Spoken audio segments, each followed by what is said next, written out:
Uvalenga magwala kwelintaba wo. Uvalenga magwala kwelintaba. Umayebona sekufika Sunborn Bafundi. Hello students. If you looked at number 4, you will have noticed that we were looking at the prefix system of Meinhof. It is a very consistent prefix system. You'll find that these prefixes attach themselves to nouns and then the adjectives, the verbs, etc. Not like English, which is full of exceptions, Zulu has virtually none. So we looked at number 1 to 4 last time. Let's have a quick look at number 5, which is I or ili. So a stone is ije, and that would be, it would have been ilije, but they just shorten it to be ije. And stones then would be amaje. That's class 6. And the older system of prefixes, they simply had singular and plural under one number, and then you had just 8 prefixes. But now the plural becomes a separate number. In whatever system it is, it helps you to remember that this is the prefix that would always be with stones, amache.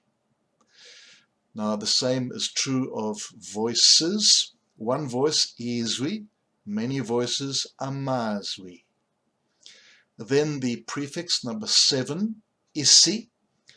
This is used in many nouns. For instance, a train is isitimela. And isitimela is simply the isi attaching itself to the timela.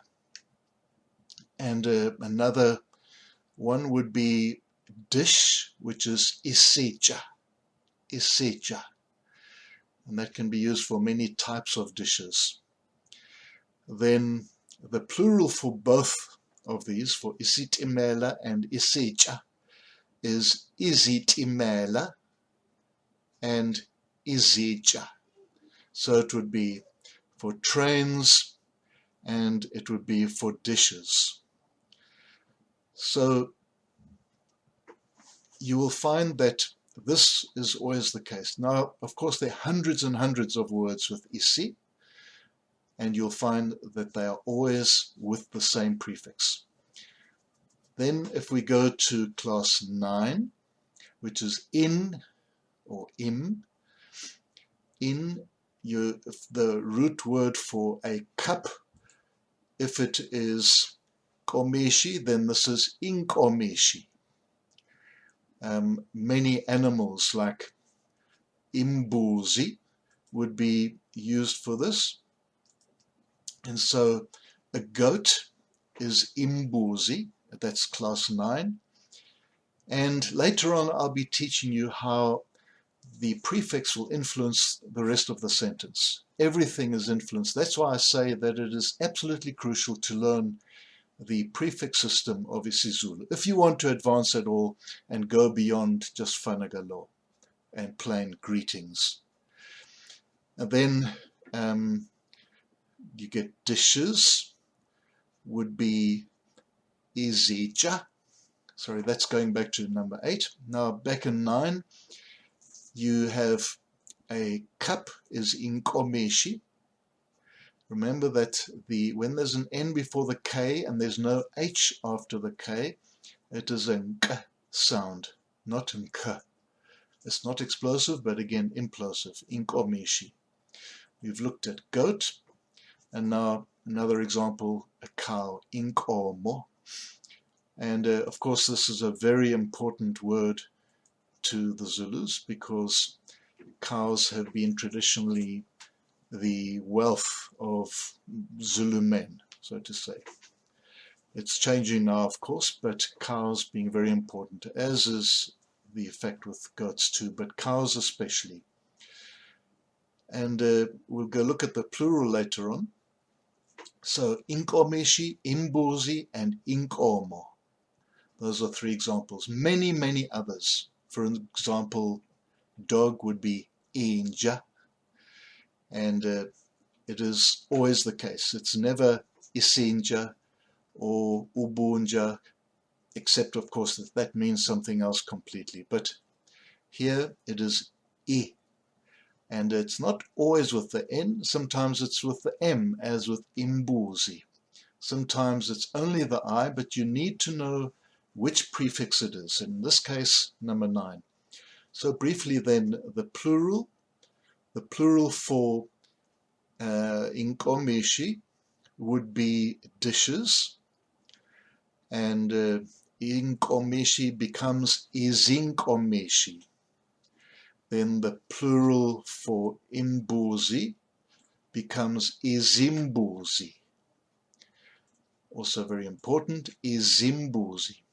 It is never isimbuzi or amma. It always remains consistently like this. The same would be with cattle, one cow and then many cows. Izinkomo. Learn that because it's an important word. So like I've said, a dog is inja. You see the cat there. Well, the cat in Zulu is ikati, and that is class 5. And the plural for the cat would be amakati. And then dog is not class 5, it is class 9, and it becomes inja or izinja. So you've learnt now from class 5 to 10, and I've just given you a few examples. You will hear, if you listen carefully, that these prefixes are used all the time in Zulu. There's never a sentence spoken without it. You might want to get a notebook or get something on your smartphone where you can remember nouns. Always write it with the prefix. Later on, I'll teach you how to use the prefixes. Now, I have been giving something interesting at the end of every lesson.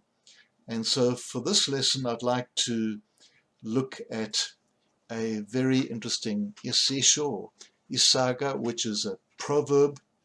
And here it goes. Wakahlelwa ihashi esifubeni. And it literally means he was kicked by a horse in the chest. Wakahlelwa ihashi is a horse, esifubeni, chest. But being a proverb, it means something else. It literally means that if a person cannot keep a secret, he's a gossiper. He gets kicked in the chest. Wakahlelwa ihashi esifubeni. So listen next time, or go onto my YouTube site, and I hope to finish the prefix system, and we'll look at a 6th lesson. And once that's finished, we'll be learning how to use it.